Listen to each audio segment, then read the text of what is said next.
Hello, friends. Hope you're doing well. Miss you at school. So I am just sitting in my sunroom right now.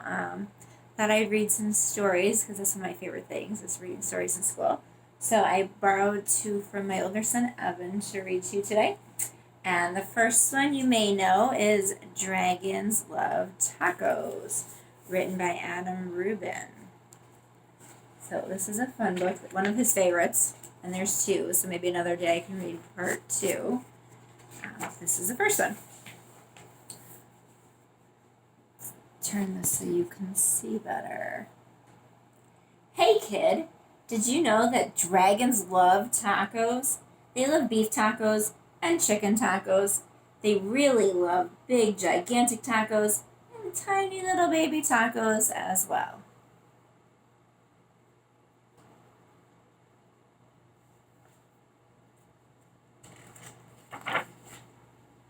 Why do dragons love tacos?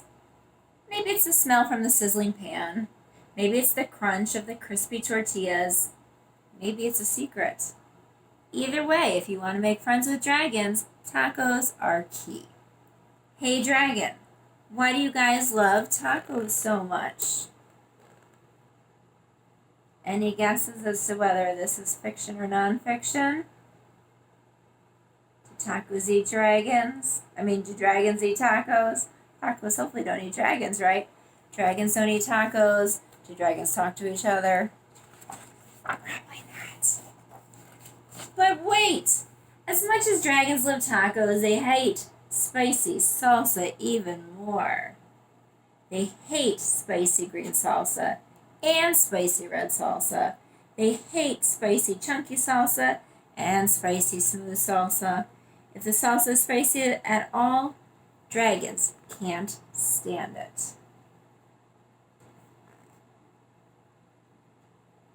They breathe fire. I'm wondering why they don't like spicy salsa. Here we go. Why do dragons hate spicy salsa? Well, just one drop of hot sauce makes a dragon's ears smoke. Just one single speck of hot pepper makes a dragon snort sparks. Spicy salsa gives dragons the tummy troubles. And when dragons get the tummy troubles, oh boy. If you want to make tacos for dragons, keep the toppings mild. Tomatoes, check. Lettuce, check. Cheese, check. Those are all good toppings for tacos for dragons.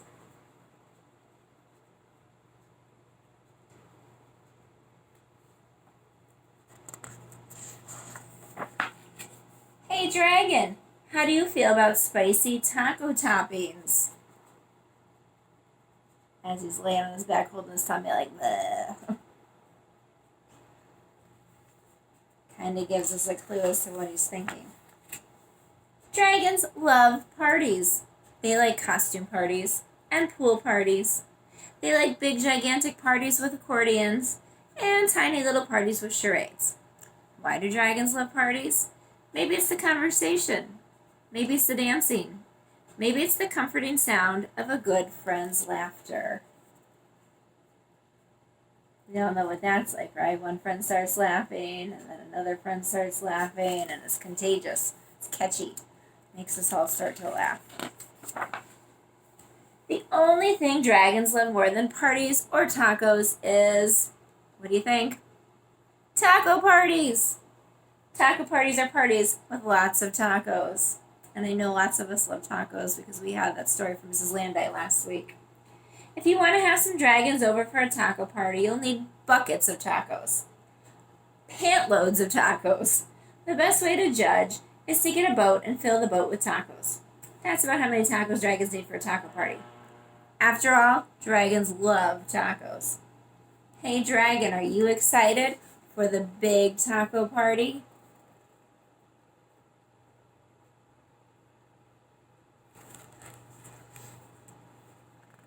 He's got it marked on his calendar. Just remember, dragons hate what? Spicy salsa. Before you host your taco party with dragons, get rid of all the spicy salsa. In fact, bury the spicy salsa in the backyard so the dragons can't find it. You see in all the windows though? See all the tacos? Every single window is full.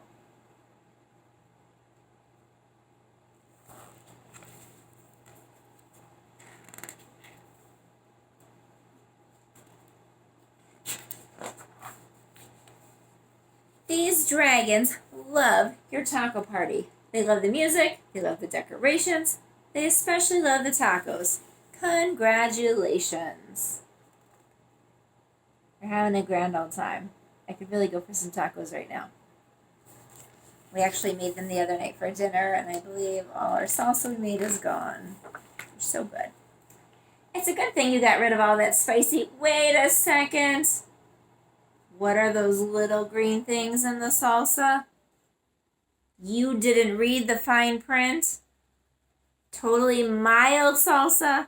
Fine print. Now with spicy jalapeno peppers. What do you think is going to happen with those dragons who hate spicy salsa? And he just realized, look at the look on his face, he just realized, uh-oh. The dog's looking at him, doesn't know what's going on, but he just realized I just gave the tacos what I thought was mild salsa, but no. Dragons, listen to me. Do not eat those tacos. Those little green specks in the salsa, they're jalapeno peppers. They're super spicy. I know you love tacos, dragons, but you are not going to love those tacos. Do not let those dragons eat those tacos. Crunch, crunch, crunch.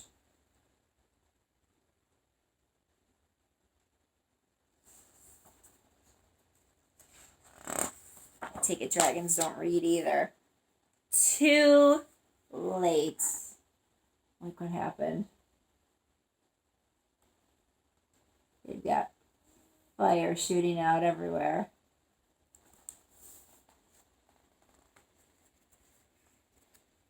Did you see the dog and the little boy hiding?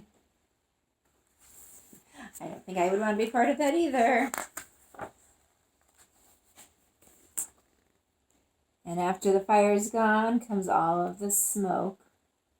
I wonder what happened to the house and the food and everything. Oh boy. Why would dragons help you rebuild your house? Maybe they're good Samaritans. Maybe they feel bad for wrecking it. Maybe they're just in it for the taco breaks. Well, if they actually are, they're helping.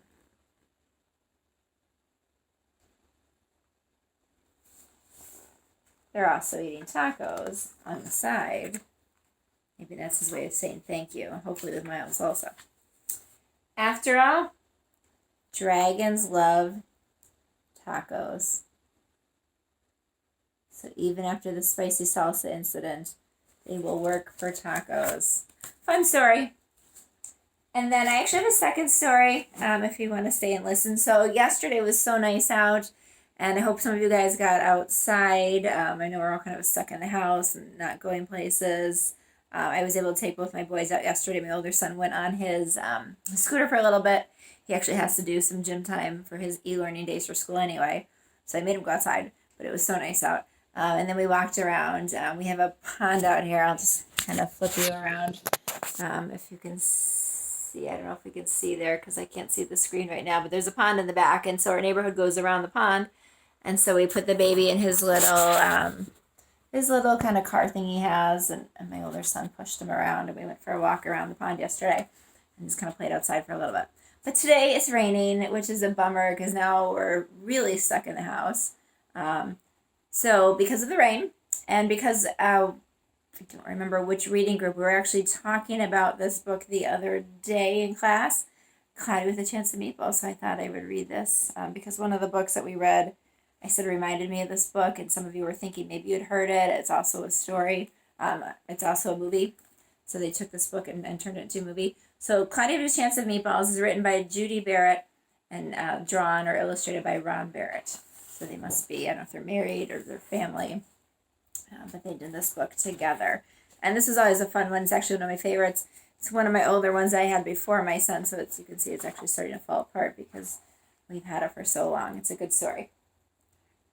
We were all sitting around the big kitchen table. It was Saturday morning, pancake morning. Goes with our food theme, right? Mom was squeezing oranges for juice. Henry and I were betting on how many pancakes we could each eat. And Grandpa was doing the flipping. And in the story, some of the pictures are black and white, and some are in color. And it's got Aunt Jim. Yes, this is Aunt Jim's pancake mix instead of Aunt Jemima. Aunt Jim. Seconds later, something flew through the air, headed toward the kitchen ceiling, and landed right on Henry. After we realized that the flying object was only a pancake, we all laughed, even Grandpa. Breakfast continued quite uneventfully. All the other pancakes landed in the pan, and all of them were eaten, even the one that landed on Henry. Who likes pancakes? I have to admit I'm not a huge pancake eater, but I do like them with chocolate chips sometimes, or they're actually really good if you put in slices of apples with cinnamon. Those are good too. Or strawberries. Anyway. That night, touched off by the pancake incident at breakfast, Grandpa told us the best tall tale bedtime story he'd ever told. Anybody know what a tall tale is? Completely made up, completely, like, we've been talking about fantasy in a lot of our groups. Fantasy, like, could never happen, but a fun story. Across an ocean, over lots of huge bumpy mountains, across 3 hot deserts and 1 small ocean, there lay the tiny town of Chew and Swallow. Like chew and swallow, but it's all one word, Chew and Swallow. And it looks like the sun is just coming up there. In most ways, it is very much like any other tiny town. It had a main street lined with stores, houses with trees and gardens around them, a schoolhouse, about 300 people, and some assorted cats and dogs. So a small town. But there were no food stores in the town of Chew and Swallow. They didn't need any. The sky supplied all the food they could possibly want. The only thing that was really different about Chew and Swallow was its weather. It came 3 times a day. At breakfast, lunch, and dinner. Everything that everyone ate came from the sky.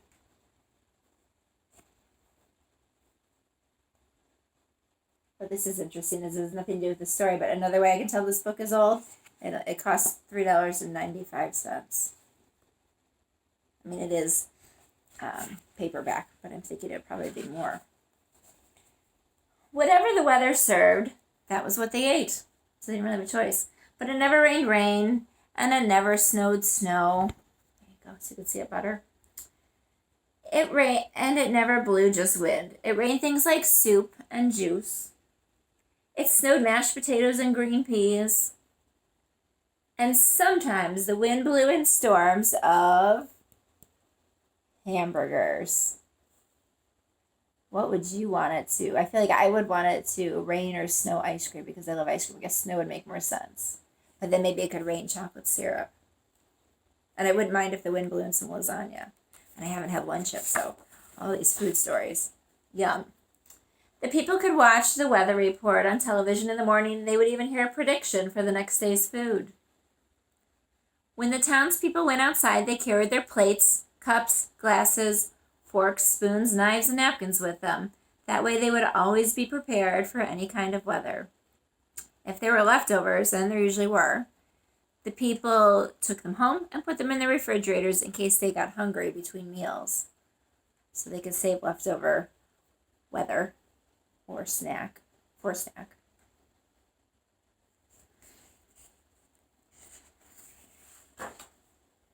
The menu varied. That means it changed. It was different.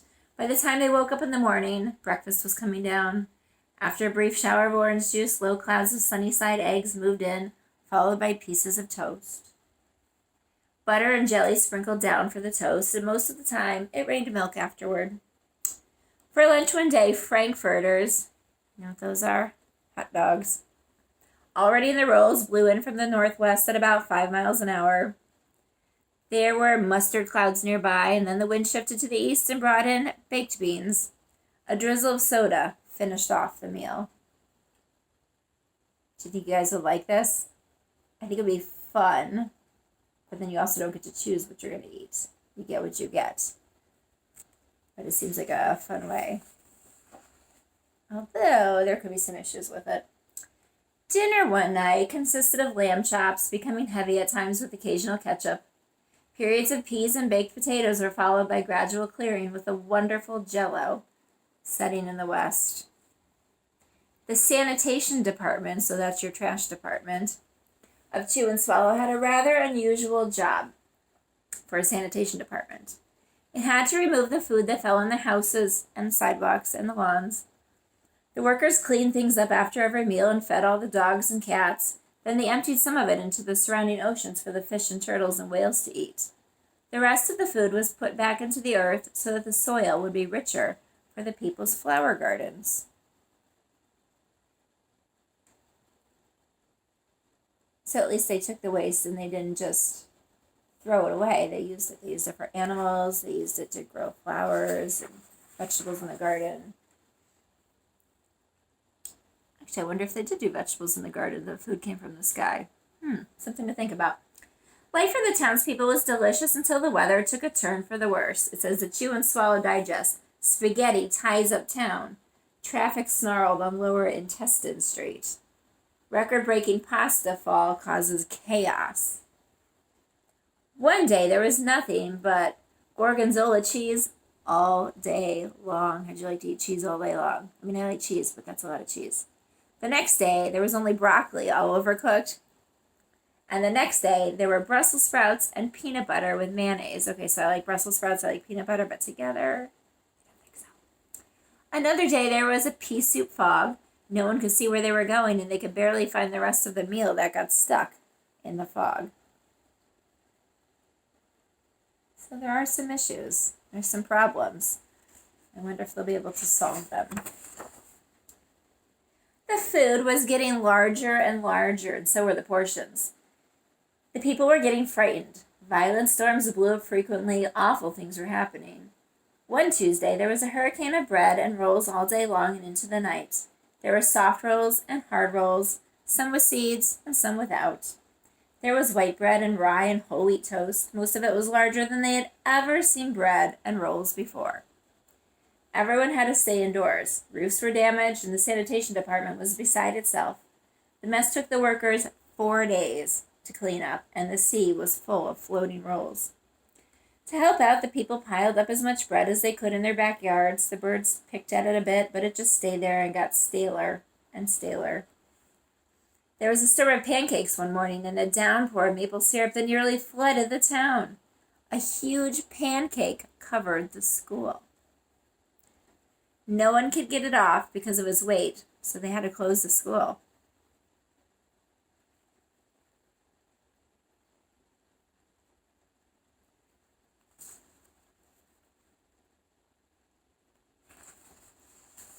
Lunch one day brought 15-inch drifts of cream cheese, so that's over a foot, maybe about that much, and jelly sandwiches. Everyone ate themselves sick, and the day ended with a stomachache. Check out this tornado. There was an awful salt and pepper wind accompanied by an even worse tomato tornado. People were sneezing themselves silly and running to avoid the tomatoes. The town was a mess. There were seeds and pulp everywhere.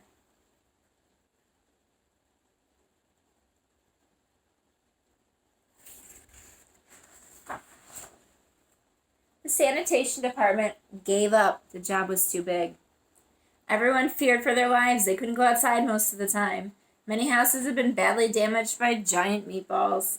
Stores were boarded up and there was no more school for the children. So a decision was made to abandon, or to leave, the town of Chew and Swallow. It was a matter of survival. Look at all the food everywhere.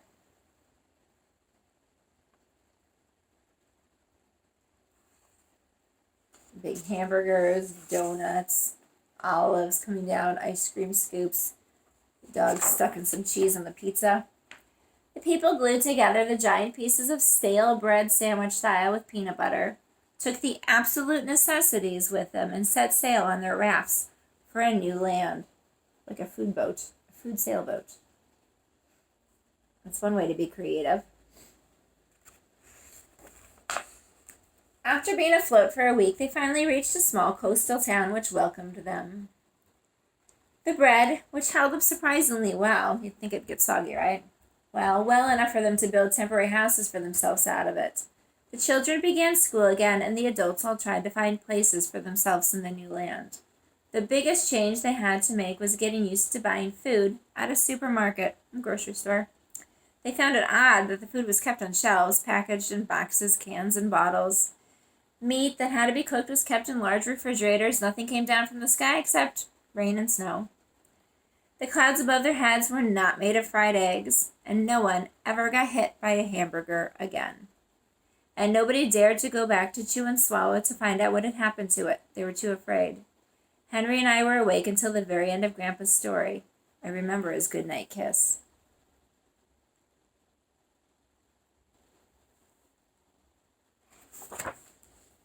The next morning, we woke up to see snow falling outside our window. We ran downstairs for breakfast and ate it a little faster than usual so we could go sledding with Grandpa. It's funny, but even as we were sledding down the hill, we thought we saw a giant pat of butter at the top. And we could almost smell mashed potatoes.